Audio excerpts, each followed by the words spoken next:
नमस्कार, स्वागत आपका हरियाणा न्यूज़ 24 पे। मैं हूं मुन्ना लांबा, मेरे सहयोगी प्रिंस लांबा के साथ। हम मौजूद हैं रोहनाथ गांव में और ये भवानी खेड़ा का गांव में भी फिर बताता चलूँ आपको। 1857 की जो क्रांति थी उसमें आपने जलियांवाला बाग कांड सुना होगा, पूरे भारत में प्रसिद्ध है। और जिस दिन वो डेट आती है पूरा देश की आंखें नम हो जाती हैं। लेकिन कई चीज़ें ऐसी भी हैं जो इतिहास के पन्नों से गायब कर दी गई है। हाँ जी, हम बात कर रहे हैं रोहनाथ गांव की। 3 शख्स ऐसे थे जिन्होंने अंग्रेज़ों के दास इकट्ठे कर दिए थे और ये गांव निशाने पे आ चुका था। 1857 में नरसंहार किया गया था, लोगों को काटा गया था, लोगों को रोड रोलर के नीचे पीस दिया गया था और तोपों के आगे बांध के कहीं ना कहीं लोगों को उड़ा दिया गया था। जो रोहनाथ गांव है और ये आज भी गुलाम है और पहले भी अंग्रेज़ों का गुलाम था, ये आज़ाद नहीं हुआ है। और ये साक्षी हैं, ये कुआं, ये जो देख रहे हैं पुराने ज़माने का ट्यूबवेल लगा लीजिए, कुआं लगा लीजिए, ये आज भी साक्षी हैं। ये साक्षी ही यहाँ के बरगद के पेड़ जो टूट चुके हैं, कुछ बचे हुए हैं। और यहाँ पे फांसी पे लटका दिया गया था 3 लोगों को और फांसी पे लटकाने के बाद ये भी कह दिया गया था कि इनको कोई उतारे नहीं गा। एक दहशत फैलाने के लिए अंग्रेज़ों ने सारी ज़मीन नीलाम कर दी गई थी इस गांव की और आज भी गांव में ज़मीन नहीं है। ये कुआं देख रहे हैं, ये पूरा भर दिया गया था।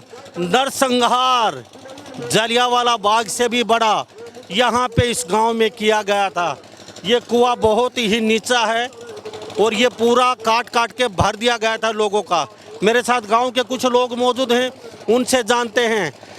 लगातार 10 तारीख से यहाँ पे धरना चल रहा है और मुख्यमंत्री आए थे, उन्होंने वादा भी किया था कि इस गांव का मान सम्मान और जिनकी शहादत हुई थी उनको हम शहीद का दर्जा देंगे, लेकिन ऐसा कुछ नहीं हुआ। इनका हौसला जवाब दे चुका है। फिर मैं कहता चलूँ, हमारे भारत देश में सिर्फ वोट की राजनीति करने यहाँ नेता आते हैं। पहले कांग्रेस की सरकार थी, 10 साल भूपेंद्र सिंह हुड्डा कहाँ थे आप? आज आप यहाँ लोगों के बीच आ रहे हैं और वोट की राजनीति कर रहे हैं। दीपेंद्र जी, चौटाला साहब, आज आप जनता इनके बीच आ रहे हैं। आपकी भी 15 साल सरकार रही है, आपने इस गांव के बारे में कभी नहीं सोचा। और वो भजनलाल जी, आपकी बात की जाए तो आपकी भी यहाँ 10 साल सरकार रही है हरियाणा में, आप मुख्यमंत्री थे। आज वोट की राजनीति करने के लिए आप यहाँ पहुँच रहे हैं। आपके नुमाइंदे कुलदीप बिश्नोई जी, जब आप कहाँ थे? और कांग्रेस की बात की जाए तो कांग्रेस की सरकार भी यहाँ हरियाणा में लगातार रही है, आप यहाँ कभी नहीं आए और अब आप इनके बीच आ रहे हैं, इनको गुमराह कर रहे हैं कि हम आपको दर्जा देंगे। लेकिन आपकी सरकार थी जब, क्यों नहीं सोचा? आज 8 साल बीजेपी सरकार को हो चुके हैं, लेकिन बीजेपी सरकार भी उसी ठर्रे पे काम कर रही है। अब इनका हौसला जवाब दे चुका है। जी, नाम बताइए आप अपना। मास्टर प्रदीप कौशिक। मास्टर जी, आपका दुख हम जनता के सामने दिखा रहे हैं, कम नहीं कर सकते क्योंकि आपका दुख इतना बड़ा है, पूरा देश देख रहा है आपके दुख को। आपका दुख अगर देश देख रहा है तो आप दुख को महसूस भी कर चुके होंगे। इन लोगों ने, किसी ने अपना भाई, किसी ने भतीजा, किसी ने चाचा, किसी ने पिताजी, कहीं ना कहीं हर घर ने एक आदमी खोया है और गाजर मूली की तरह काटे गए इस गांव के। और आज ये गांव जंजीरों में जकड़ा हुआ है, गुलामी की जंजीरों में। तो धिक्कार है ऐसे देश में रहने का, ऐसे गांव में रहने का, अपने मान सम्मान के लिए लड़ रहे हैं। मास्टर जी, बता दीजिए आपने क्या कहना चाहते हैं? विकट समस्या है, मैं कुछ कह नहीं सकता। आपने लांबा साहब बहुत कुछ बता दिया है और मीडिया में बहुत कुछ चला है, बताना बाकी नहीं है। मैं सीधा जवाब आपको ये देता हूँ कि ये धरना क्यों चला हुआ है और इस धरने पे चलते हुए ऐसा क्या हुआ कि आज इतना बड़ा रूप ले लिया इसने, आप लोगों को ये आना पड़ा। अभी 75वां अमृत महोत्सव हमारा देश में मनाया जा रहा था बड़े चाव से। अब की बार हर घर तिरंगे का जो मिशन था उसको लेकर ये चला हुआ था। हमारे गांव में एक लंबे अरसे से एक तमन्ना है कि हमारा गांव आज़ाद हो, हमारे गांव पे लगा हुआ गुलामी का जो कलंक है वो हटे। अब आप पूछेंगे गुलामी का कलंक कैसे, जब पूरा देश आज़ाद है तो आप देश से कोई बाहर नहीं है। वो इसलिए कि 1857 के गदर की अगुवाई करने के एवज में और अंग्रेज़ों के दांत इकट्ठे करने के बदले हमारे गांव को मात्र 8100 रुपये में 7 गांव के 6100 लोगों ने खरीद लिया था। ब्रिटिश सरकार ने उसकी बोली लगा दी थी और मौके पर 8100 का 2025 रुपए खजाने में जमा करवा के बोली उनके नाम छूट दी थी। और ये भी शर्त थी उस बोली में छुड़वाने में रोनात गांव का कोई व्यक्ति संलिप्त नहीं हो सकता। और रोनात गांव को आज तक देश आज़ाद भी हो लिया 15 अगस्त 1947 को, 75 साल हो गए, आज तक हमारी ना तो वो ज़मीन जो नीलाम की गई 20,656 बीघे वह वापस मिली, ना उस ज़मीन के बदले कुछ और मिला। हमारा कसूर तो कुछ नहीं था, कसूर इतना था हमारे पूर्वजों का जो अपनी युवा अवस्था में भाई क्रांति में अग्रणी रूप ले रहे थे और क्रांति की अगुवाई कर रहे थे। देश को गुलामी की बेड़ियों से छुड़ाने के लिए, आज़ाद करने के लिए वो अंग्रेज़ों का डटकर मुकाबला कर रहे थे। इसलिए अंग्रेज़ों ने उनको टारगेट कर लिया, पूरे गांव को तहस नहस कर दिया, ध्वस्त कर दिया और फांसी लटका दिया, रोलर के नीचे पीस दिया, तोप के आगे बांध कर उड़ा दिया। इनसे भी पेट नहीं भरा तो गांव की सारी ज़मीन जो थी उसको नीलाम कर दिया। मात्र जहां आज हम खड़े हैं 13 बीघे ज़मीन, जिसमें एक ये कुआं और एक ये तालाब, ये छोटे थे जिनको नीलाम नहीं किया। बाकी यहाँ तक भी लिख दिया गया कि सूख जाने के बाद जो पेड़ हैं उन पर भी खरीदारों का हक होगा। रोनात वालों को तो किसी की मृत्यु पर दाह संस्कार के लिए लकड़ी भी नहीं मिल सकती थी यहाँ से। तो हमारी निजी जो संपत्ति थी उसको खोस लिया। क्या देश आज़ाद होने के बाद हमारी सरकार का ये हक नहीं बनता कि हमारी वो चीज़ वापस लुटाए या उसके एवज में उस कीमत का हमें कुछ चुकाए? तत्कालीन हरियाणा पंजाब एक था, पंजाब सरकार कैरो प्रताप मुख्यमंत्री ने एक घोषणा की थी, संज्ञान में लिया था उन्होंने ये कि भाई इस गांव को हिसार के बीड़ फार्म में 57 प्लाट, उन्होंने एक रोड मैप तैयार किया करवाया था। 57 प्लाट, 12.5 एकड़ का एक प्लाट जिसमें आधा मुरबा आ जाता है, 57 प्लाट जो इस गांव के नाम दिए जाए अलाट किए हुए, और वो बिल पास नहीं हो पाया असेंबली में। उसके बाद उनकी डेथ हो गई। तो लंबे समय से हम ये कह रहे हैं कि हमारी ज़मीन वापसी हो या हमें जो 57 प्लाट मुख्यमंत्री जी ने हमें घोषणा की थी, अलॉट किए थे, उन पर हमारा कब्जा हो। एक मांग तो ये हमारी थी जिसको लेकर प्रोटेस्ट कर रहे थे हम, लंबे समय से लंबित है।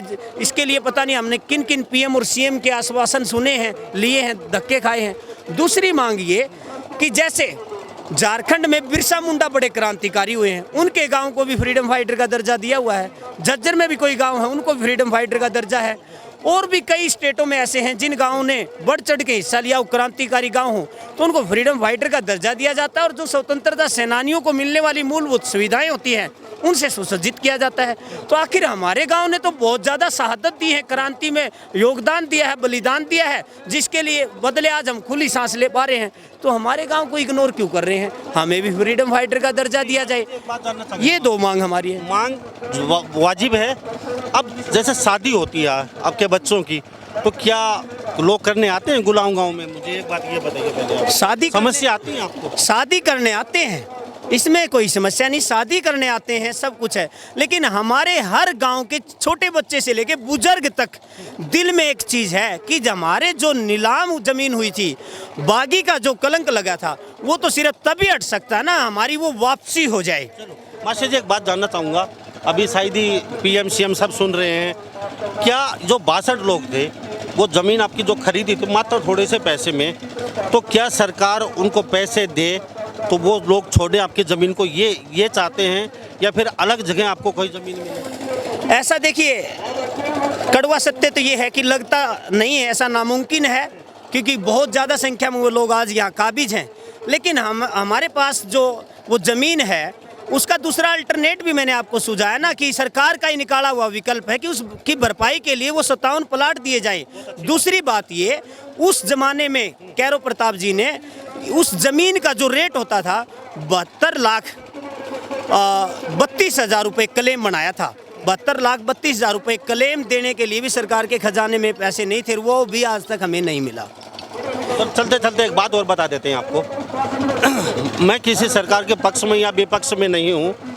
बीजेपी भी सही है, कांग्रेस भी सही है, चौटाला भी सही है, भजनलाल भी सही है, सब पार्टियाँ सही हैं। लेकिन चलते चलते मास्टर जी आपके मुख से, आपके गांव के लोग खड़े, मैं जानना चाहूँगा, आज लोग सभी पार्टियों के आ रहे हैं नेता, तो कल वो भी सरकार के मुख्यमंत्री थे, वो भी संतरी थे।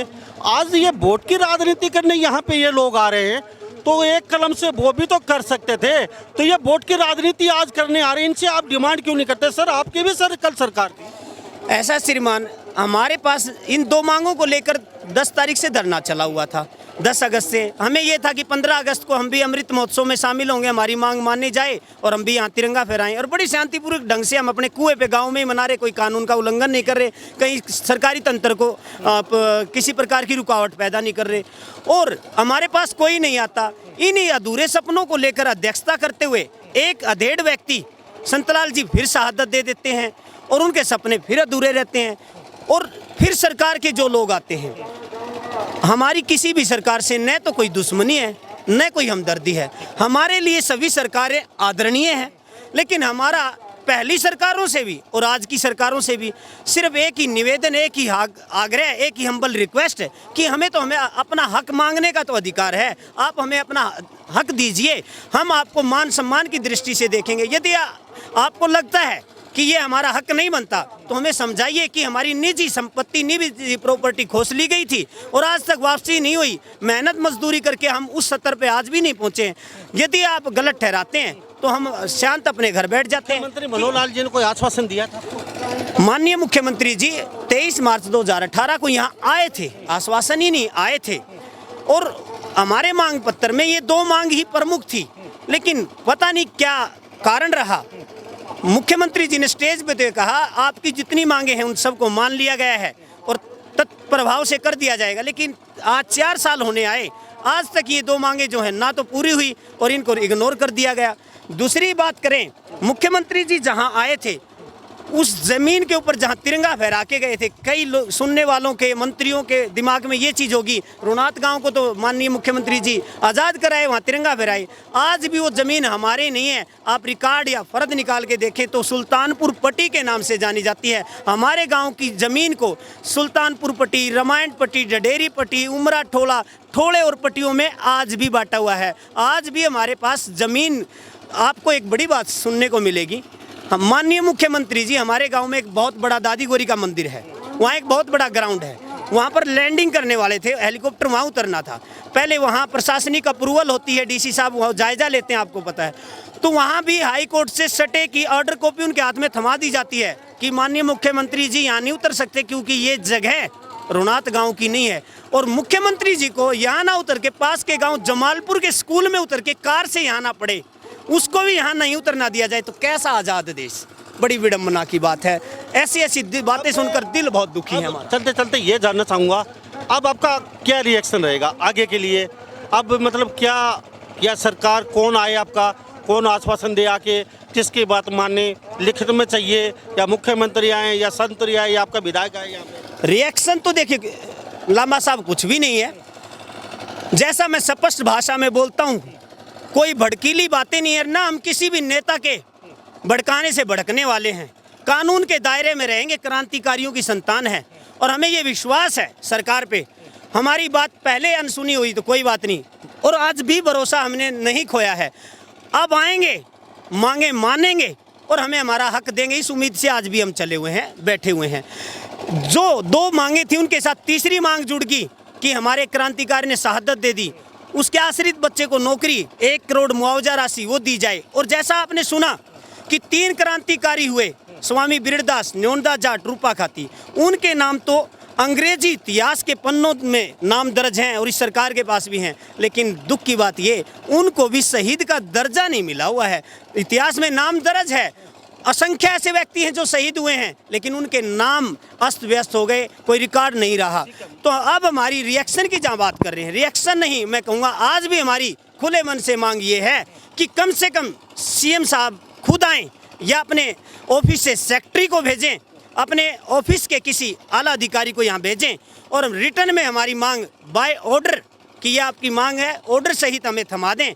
सम्मान सहित गाँववासी, हमारे गाँव की एक समिति, उसके अध्यक्ष होने के नाते मैं आपको आश्वस्त करता हूं, मान सम्मान के साथ सरकार को आह्वान करते हैं कि इस पार्थिव शरीर का अंतिम संस्कार करवाएं। यही हमारी सरकार से गुजारिश, प्रार्थना और मांग है। जी, थैंक यू। तो हमारे साथ ये गांव के समिति बनाई, उसके अध्यक्ष थे मास्टर जी। ये साफ शब्दों में इन्होंने कह दिया है, या तो मुख्यमंत्री आए या अपने ऑफिस से किसी को भेजें और लिखित में हमें आश्वासन दे और पार्थिव शरीर इसका दाह संस्कार कर दिया जाएगा और हमारी ज़मीन को मुक्त करवाया जाए। तो हम सिर्फ इतना कहते चलें, ये कुआं आज भी साक्षात्कार है। ये कुआं पूरा काट काट के अंग्रेज़ों ने भर दिया गया था, तोपों के आगे लोगों को बांध के उड़ा दिया गया था, रोड रोलर के नीचे लोगों को मसल दिया गया था। लेकिन आज ये गांव गुलाम है और गुलामी के जंजीरों में है। लेकिन इतना ही कसूर पूर्व की सरकारों का है। वोट लेने इस गांव में ज़रूर आते हो आप, लेकिन वोट लेने के बाद 5 साल तक इस गांव की तरफ मुड़ के कभी देखते नहीं हो आप। चाहे वो कोई भी मुख्यमंत्री हो या कोई भी एमएलए हो, कोई भी विधायक हो, अब सबकी जिम्मेदारी बनती थी, क्योंकि पुरानी सरकारें आज यहाँ पे आ रहे हैं और लोगों को लच्छेदार भाषण दे के जा रहे हैं।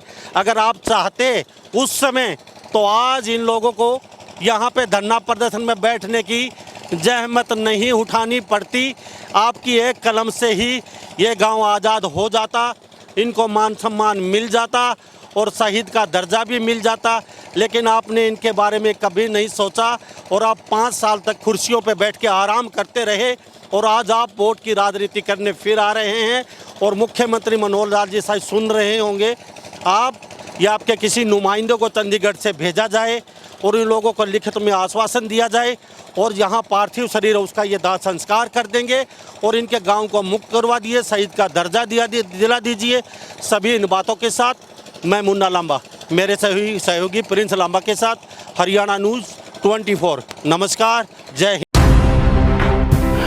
आप देख रहे हैं हरियाणा न्यूज़ 24, जहां हर खबर मिले सच के साथ।